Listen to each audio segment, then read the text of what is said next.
সুপ্রিয় দর্শক, আশা করি আল্লাহ রাব্বুল আলামিনের অশেষ মেহেরবানিতে ও দয়ায় আপনারা সবাই ভালো আছেন। আজ আমি আপনাদের সামনে সরাসরি কিতাব থেকে একটা ছবি দিতেছি, মোহাব্বতের ভিডিও দিতেছি। আমি কিতাবের নিয়ম সহ তুলে ধরছি। যাদের পছন্দ হবে, ভালো লাগবে, আপনারা কাজ করতে পারেন ইনশাল্লাহ।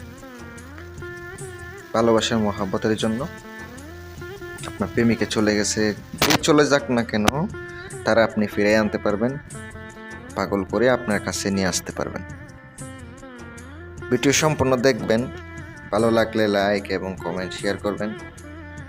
পাশে থাকা বেল আইকনটি অল ক্লিক করবেন যেন নতুন নতুন ভিডিও সবার আগে দেখতে পান। আর যারা অলরেডি আমার চ্যানেলটি সাবস্ক্রাইব করেছেন তাদেরকে আমার পক্ষ থেকে অসংখ্য ধন্যবাদ। প্রিয় ভাই ও বোন, সম্পূর্ণ ভিডিও দেখে কাজ করবেন। আল্লাহর রহমতে প্রত্যেকটা কাজ হয়ে যাবে, প্রত্যেকটা কাজ হয়ে যাবে। যদি মনে হয়, মনে বিশ্বাস, ভক্তি, ভালোবাসা থাকে, কাজটা করতে পারেন। আমি কাউকে জোর করি না কাজের জন্য। নিজে নিজে কাজ দিলে আমি কাজ নেব, নয়তো নেওয়ার দরকার নেই। কাজ ভাই যারা জানে তাদের জন্য এমনিতে কাজ আসে, কাজের দরকার হয় না। আপনি একটি নতুন কাপড়ের উপরে নকশাটি লিখবেন। আপনাকে অবশ্যই ধূপ, আগরবাতি এগুলা জ্বালাইয়া এগুলা আপনাকে সুগন্ধি করে নিতে হবে। মূল নকশা হচ্ছে কোনটা আমি বলি, উপরের 3টা লাইন যে দেখতে পাচ্ছেন, ওই 3টা লাইন লেখা যাবে না। নিচে একবারে নিচ থেকে যে 4টি লাইন দেখা যাচ্ছে, ওই 4টি লাইন আপনাকে লিখিত হবে, আর লেখা যাবে না।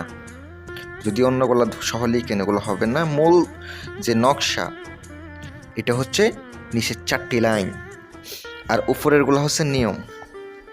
আপনি কাপড়ের উপরে 7টি লিখবেন, লিখার পরে আপনাকে প্রদীপ জ্বালাইতে হবে। এটা দিয়ে আপনি 7 দিনে 7টা গোল করে পেঁচাইয়া চামেলির তেল দ্বারা আপনাকে আগুনের মধ্যে জ্বালাইতে হবে। তাহার চেহারা কল্পনা করে আপনার যে কাঙ্ক্ষিত ব্যক্তি, ওই কাঙ্ক্ষিত ব্যক্তির চেহারা কল্পনা করবেন, আর আপনি এটা আগুনের মধ্যে ফোড়াবেন। এভাবে কাজটা করেন, অবশ্যই আপনার কাঙ্ক্ষিত ব্যক্তি বশীভূত হবে, আপনার জন্য পাগলপাড়া হয়ে যাবে।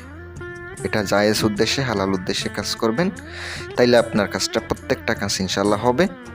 আর যদি নিজে না পারেন, আপনি আমার সাথে যোগাযোগ করতে পারেন, চেষ্টা করব আপনাদেরকে কাজ করে দেওয়ার জন্য। সকলে ভালো থাকবেন, সুস্থ থাকবেন। আসসালামু আলাইকুম ওয়া রাহমাতুল্লাহ।